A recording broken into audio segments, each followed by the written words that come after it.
So I just recently made a video about the new gradient correction process in PixInsight, and I compared it to dynamic background extraction to see how it performs. And as expected, the gradient correction process in PixInsight did a much better job than DBE does.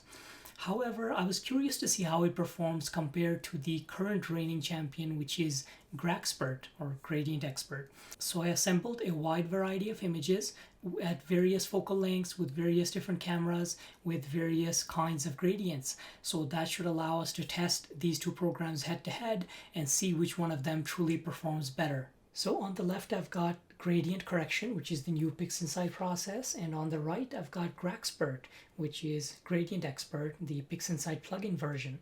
And here are the images that we are going to be looking at today.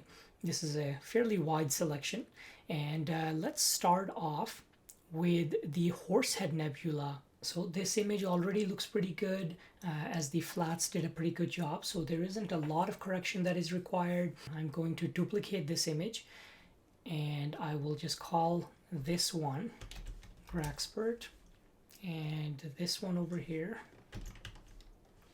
we'll call gradient correction. Okay, gradient correction, see how that performs. We'll use the default settings. Okay, that did a very good job. Let's restretch the image. Yep, pretty much took care of all the gradients in the corners. I want to see how the programs do under challenging situations, so I did not crop this image at all to get rid of the bad edges. Now let's take a look at GraXpert. Now that'll be on the right image. I will also use the default settings for this one.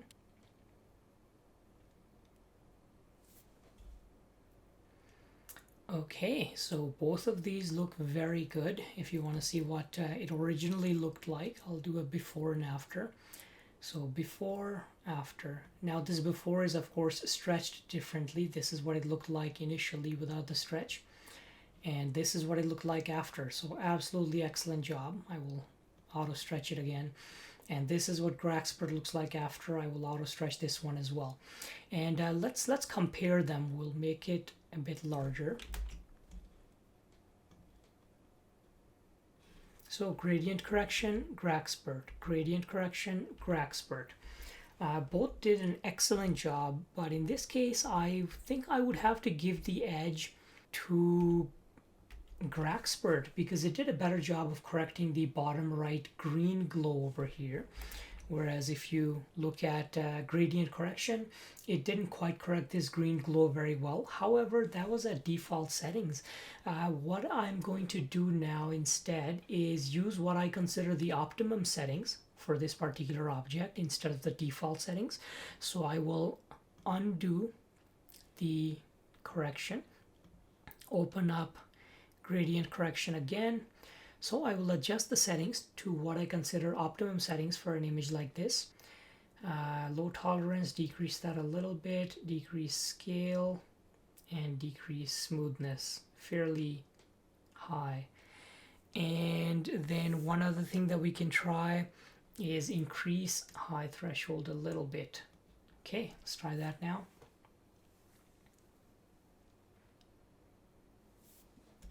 Okay, that seems to have done a better job. So let's restretch. And now let's compare it to Gradient Expert. I think in this case, Gradient Expert did a better job. Gradient correction, even with the more aggressive settings that I tried, does show some color blotching in the background. So I'm not sure why we're getting that, but with the default values and with the modified values, Gradient Expert in this kind of an image is still doing a better job. So you're not getting any odd color blotching in the background at all. So I would have to give this one to Gradient Expert. Up next, we will try this one over here. Now this is a very complex gradient on this image. I remember when I took it, this was with a full frame camera during the moon being up and with a C11 Edge HD at f7. So it has a very complex outer gradient. So let's start off with gradient correction. We'll use the default settings and I will duplicate this image and we'll call this one as before call this one GC for gradient correction. We'll use the default settings and drag and drop onto gradient correction. Okay, so it has done a good job of correcting the outer regions over here, but not perfectly. Now we will try GraXpert. Okay, both of the images are fairly similar. Let's re-stretch this one. Okay, so they're stretched roughly the same amount. I think GraXpert did a better job in the very corners. Yeah, both of them look very, very similar in the middle. Now, I wasn't expecting either software to be able to do a perfect job with this image, as this was an extremely complex gradient, but I think GraXpert did a slightly better job based on my tests. Now, our third image is this one over here.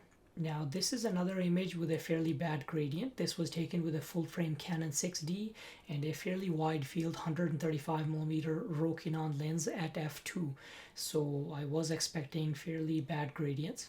Okay, let's apply gradient correction with default settings. Okay, that did a pretty good job. We'll auto stretch that. Okay, it seems to have almost entirely corrected that image. Now on the image on the right, let's try GraXpert. Okay, so we'll auto stretch that as well.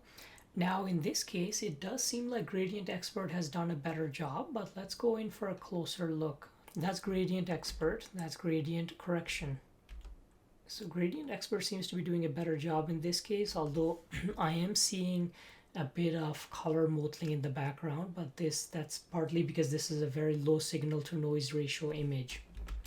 So I think GraXpert did do a better job of correcting the entire image. Gradient correction in this case seems to be having some trouble with this, with the gradient at the bottom right side with the default settings. Next, let's try this image of Messier 45. Now this is an image at 560mm focal length with an APS-C camera, so the gradients are not too bad on it. We'll apply the gradient correction again with default settings. So the gradient on this one wasn't bad, so it did an excellent job, of course. And let's see how GraXpert does. Okay, GraXpert also did an excellent job, so let's compare them. This is gradient correction, GraXpert, gradient correction, GraXpert. So GraXpert did a better job in the very corners. If you look at the bottom right corner over here, it completely corrected that corner, whereas gradient correction, I can still see a tiny bit of darkness at the very edges, but both of them did an excellent job in this case. One thing I am noticing is that at the very top left, gradient correction did preserve that region of red dust a little bit better. Yeah, in this one, both of them are very, very similar, but I think that gradient correction did a better job of preserving some of that faint color in the dust. So this one I would say is a tie. It would be personal preference between these two. Now this image was also taken with the Canon 6D full frame camera and a 135mm wide field lens. So as you can see, there are a lot of stars over here. The flats did a good job of correcting, so there won't be much correction needed, except if you look at the bottom right corner and the top right corner, there is a bit of brightness over there. So we'll see how the programs handle this. So this is GraXpert, as you can see on the top left of the screen over here. We'll make sure it's stretched, and we'll make sure this is stretched as well. So gradient correction, GraXpert, correction, expert, correction, expert. Now both of them did a pretty good job in this case, but I would say gradient correction did a slightly better job at the bottom right corner, whereas GraXpert did a better job overall at the top right corner. I would say it's a tie. GraXpert did end up darkening the dark nebula at the top right a little bit too much, but it did do a better job of correcting that region, making the image a little bit more even. But gradient correction did preserve contrast a little bit better. So again, it's a tie on this one, I would say. And the last image is another wide field image that I had taken with pretty bad gradients at the bottom right corner. Okay, so the AI-based model in GraXpert, I think, did a better job.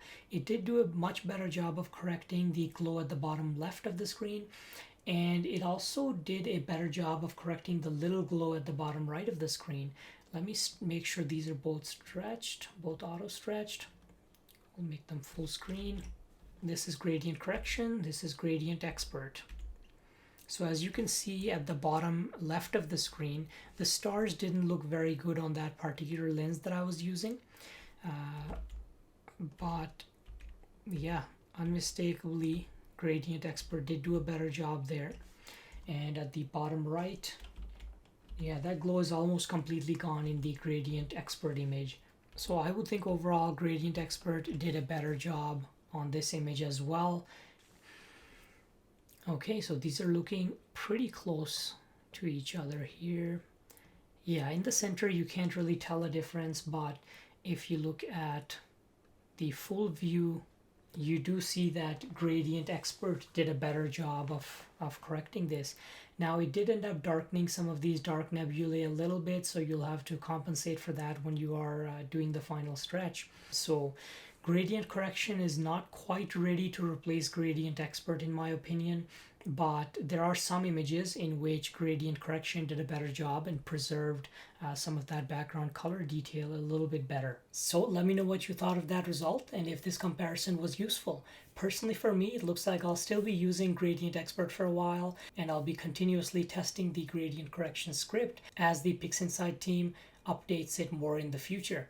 So if you've tested out both of these scripts, let me know in the comment section what you thought. Thanks again for watching, and clear skies.